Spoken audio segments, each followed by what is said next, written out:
महावीर हनुमान जी को भगवान शिव जी का 11वां रुद्र अवतार कहा जाता है। वे प्रभु श्री राम के अनन्य भक्त हैं। महावीर हनुमान एक ऐसे देवता हैं जो त्रेता युग से लेकर आज तक सबसे शीघ्र प्रसन्न होने वाले देवता माने जाते हैं। मान्यता यह है कि जहाँ भी राम कथा होती है वहाँ भगवान हनुमान जी किसी न किसी रूप में मौजूद रहते हैं। हनुमान जन्मोत्सव पर हनुमान जी की जन्म कथा का श्रवण करने से बजरंगबली की कृपा बरसती है। वीर हनुमान अपनी भक्ति और बल बुद्धि से चारों युगों में पूजनीय बने हैं। हनुमान जी के बारे में तुलसीदास जी लिखते हैं, संकट कटे मिटे सब पीरा, जो सुमरे हनुमत बलबीरा। यानी हनुमान जी में हर तरह के कष्ट और ताप को दूर करने की क्षमता है। हनुमान जी अपने सच्चे भक्तों की हर कठिन घड़ी में रक्षा करते हैं।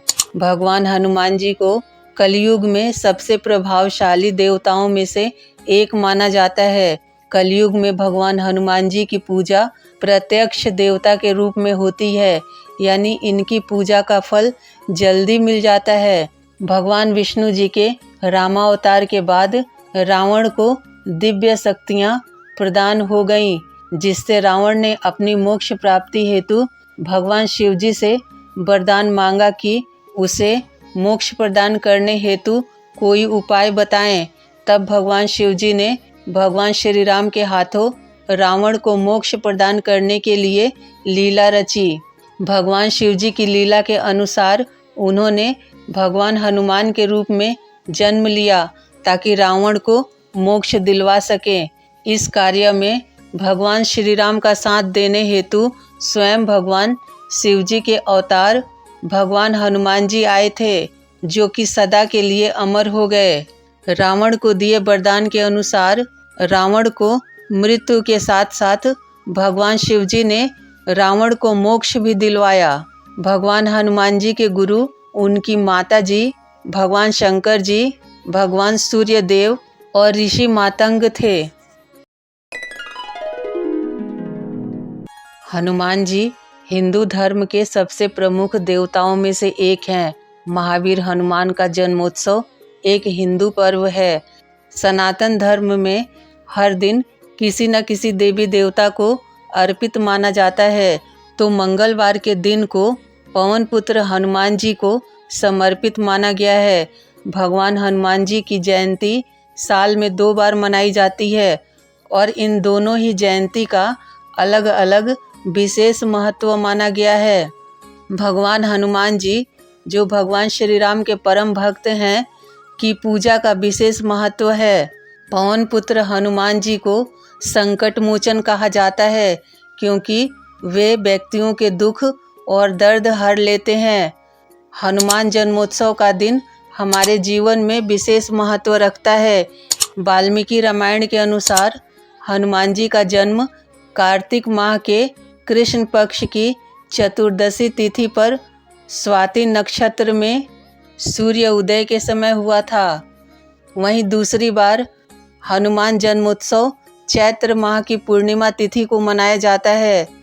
चैत्र माह की पूर्णिमा तिथि पर मनाई जाने वाली हनुमान जयंती के पीछे एक पौराणिक कथा मिलती है। पौराणिक कथा के अनुसार एक बार बचपन में भगवान हनुमान को बहुत भूख लगी थी, तो हनुमान जी सूर्य देव को फल जानकर उन्हें खाने के लिए दौड़ पड़े। उन्होंने सूर्य देव को निगलने की कोशिश की, जिससे पृथ्वी पर अंधेरा छाने लगा। जब यह बात इंद्रदेव को पता चली तो उन्होंने भगवान हनुमान जी को रोकने के लिए अपने वज्र से प्रहार कर दिया, जिसके कारण भगवान हनुमान जी मूर्छित हो गए। जब इस बात का पता पवन देव को चला तो वह अत्यंत क्रोधित हो गए और उन्होंने पूरे ब्रह्मांड की प्राण वायु को रोक दिया, जिस कारण धरती पर हाहाकार मच गया। तब ब्रह्मा जी ने पवन देव को शांत कराते हुए भगवान हनुमान जी को जीवन दान दिया। माना जाता है कि चैत्र माह की पूर्णिमा तिथि पर ही भगवान हनुमान जी को नया जीवन दान मिला था।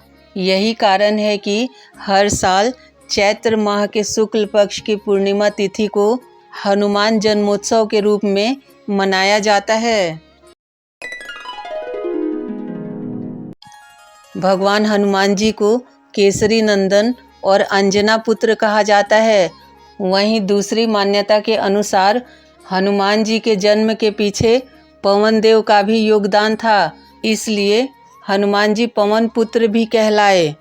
उनकी माता अंजना एक अप्सरा थी, जो एक श्राप के कारण माता अंजना पृथ्वी पर जन्मी थी और माता अंजना को श्राप से तभी मुक्ति मिलती जब वो एक पुत्र को जन्म देती। पुत्र को जन्म देने पर माता अंजना को इस श्राप से मुक्ति मिल गई। वाल्मीकि रामायण में कहा गया है कि उनके पिता केसरी भगवान बृहस्पति के पुत्र थे, जो सुमेरु नामक क्षेत्र के राजा थे। वर्तमान में यह जगह कर्नाटक के विजयनगर जिले में हम्पी के पास किष्किंधा राज्य के पास स्थित है। कहा जाता है कि माता अंजना ने संतान प्राप्ति के लिए भगवान शिव से 12 वर्षों तक गहन प्रार्थना की थी। उनकी भक्ति से प्रसन्न होकर भगवान शिव जी ने उन्हें उनका मनचाहा पुत्र प्रदान किया। एकनाथ की भावार्थ रामायण में कहा गया है कि जब माता अंजना भगवान रुद्र की पूजा कर रही थीं, तब अयोध्या के राजा दशरथ भी संतान प्राप्ति हेतु पुत्र कामेष्टि यज्ञ का अनुष्ठान कर रहे थे। पुत्र कामेष्टि यज्ञ के अनुष्ठान के समापन के बाद राजा दशरथ की 3 पटरानियां रानी कौशल्या, रानी कैकेयी और रानी सुमित्रा को खीर खाने को दिया गया था। परिणाम स्वरूप उनकी तीनों पत्नियों से भगवान श्री राम, लक्ष्मण जी, भरत जी और शत्रुघ्न जी का जन्म हुआ। उसी समय दैवीय विधान से जंगल के ऊपर से उड़ते हुए एक पक्षी ने पुत्र कामेष्टि यज्ञ में से उस खीर का थोड़ा सा हिस्सा ले लिया। उड़ते उड़ते वह पक्षी देवी अंजना के आश्रम चला गया। वहाँ माता अंजना तपस्या कर रही थी। उस दौरान पक्षी के मुंह से खीर माता अंजना के हाथ में गिर गया। देवी अंजना ने इसे भोलेनाथ का प्रसाद मानकर ग्रहण कर लिया। इस प्रसाद के प्रभाव और ईश्वर की कृपा से माता अंजना ने भगवान शिवजी के अवतार बाल हनुमान को जन्म दिया।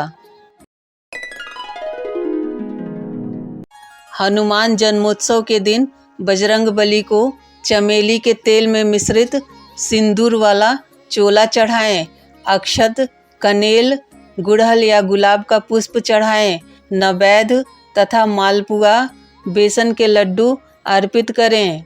ओम हनुमन्ते नमः का 108 बार जाप करें। हनुमान चालीसा का पाठ करें और अंत में आरती करें। इसके पश्चात गरीबों को दान दें। जय बजरंगबली।